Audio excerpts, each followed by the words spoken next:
भावदेव मुनिवर द्वारा वैरागी धर्मवर्षा भावदेव मुनिवर द्वारा वैरागी धर्मवर्षा कथा। हे मृग, तेरी सुवास से वन हुआ चकचूर। कस्तूरी तुझ पास में क्या ढूंढत है दूर है आत्मन। तू इस देह में रहकर भी देह से भिन्न एक आत्मा है। तेरा असंख्यात प्रदेशी क्षेत्र है। तेरे एक एक प्रदेश पर अनंतानंत गुण भरे हुए हैं। तू ज्ञान का भंडार है, सुख का खजाना है, आनंद का सागर है, उसमें डुबकी लगा।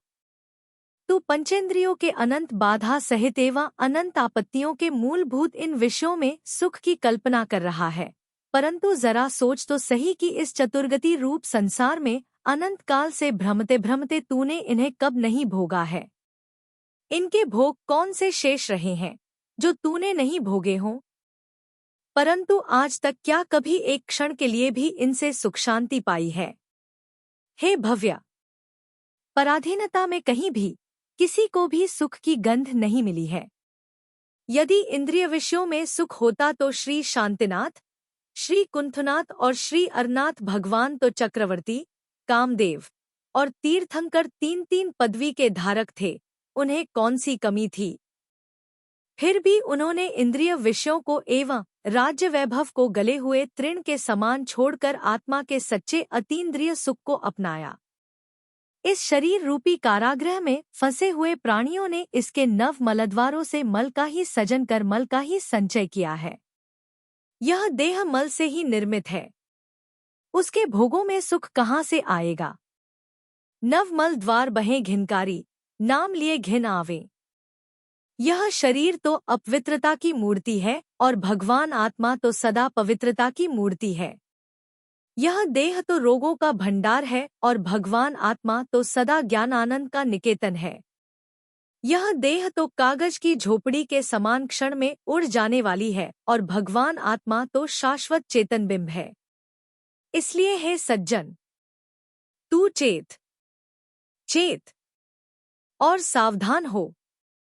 हे जीव, तूने अनेकों बार स्वर्ग नरक के वासों को प्राप्त किया और नरकों में 10,000 वर्ष से लेकर क्रमशः 33 सागरोपम की स्थिति को प्राप्त करके अनेकों बार वहां जन्म मरण किए। वहां भूमिकृत एवं अन्य नारकियों द्वारा दिए गए अगणित दुख भोगे। इसी तरह एकेंद्रिय में एक श्वांस में 18 बार जन्म मरण के अपरंपार अकथित दुख भोगे। अब तो इस भवभ्रमण से विराम ले। यह काया दुहक की ढेरी है। ये इंद्रिय के कल्पनाजन्य सुख नरक निगोद के अनंतम दो खोण के कारण है।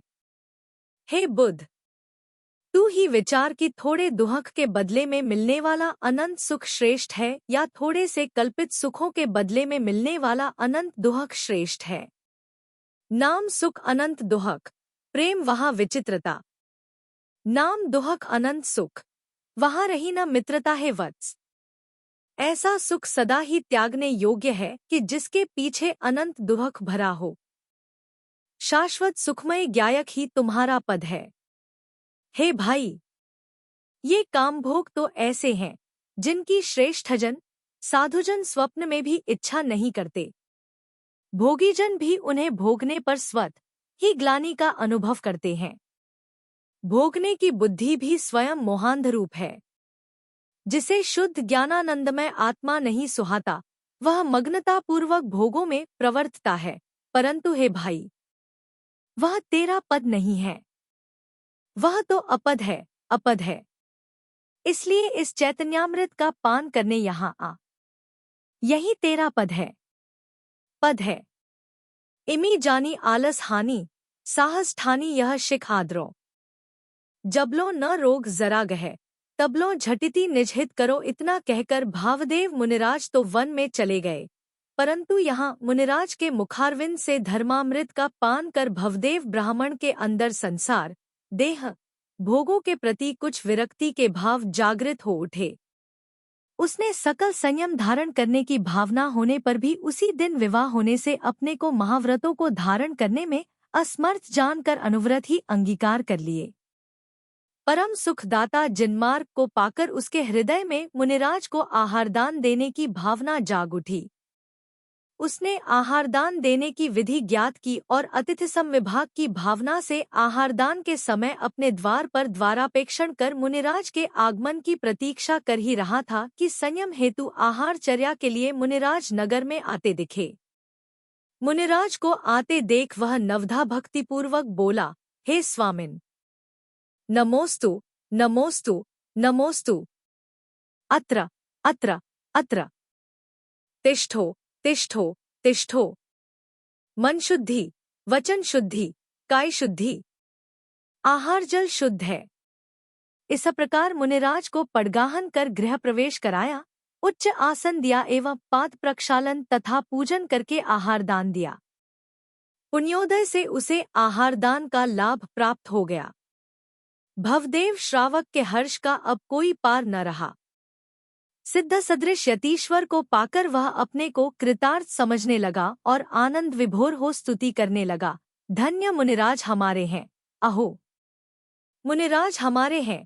तेग धन्य मुनिराज का चिंतन, धन्य मुनिराज का घोलन, धन्य मुनिराज की समता, धन्य मुनिराज की स्थिरता, धन्य मुनिराज का मंथन, धन्य मुनिराज का जीवन, धन्य मुनिराज की विभुता, धन्य मुनिराज की प्रभुता। आहार लेकर श्री भावदेव मुनिराज ने वन की ओर गमन किया जहां उनके गुरुवर श्री सौधर्माचार्य जी विराज रहे थे। ईर्ष्या स्मृतिपूर्वक योगीराज गमन कर रहे हैं। उनकी विनय करने की भावना से भरे हृदय वाले अनेक नगरवासियों के साथ भवदेव श्रावक श्री गुरुवर को वन तक पहुंचाने के भाव से उनके पीछे पीछे चल रहा है। कुछ व्यक्ति तो थोड़ी दूर जाकर मुनिराज को नमस्कार कर वापस अपने अपने घर को लौट आए, मगर भवदेव सोचता था कि मुनिराज आज्ञा देंगे तभी मैं जाऊंगा। मुनिराज तो कुछ भी बोले बिना आनंद की धुन में झूलते झूलते आगे बढ़ते ही जा रहे थे। भवदेव सोचने लगा, अब हम नगर से बहुत दूर आ गए हैं, इसलिए भाई को बचपन के खेलने कूदने के स्थलों की याद दिलाऊं, शायद इससे वे मुझे वापस लौटने की आज्ञा दे दें। भवदेव बोला, हे प्रभो, हम दोनों बचपन में यहाँ क्रीड़ा करने आया करते थे। यह क्रीड़ा स्थल अपने नगर से कितनी दूर है, यह उद्यान भी कितनी दूर है जिसमें हम गेंद खेला करते थे। यहाँ अपने नगर का कमलों से सुशोभित सरोवर है जहाँ हम स्नान किया करते थे।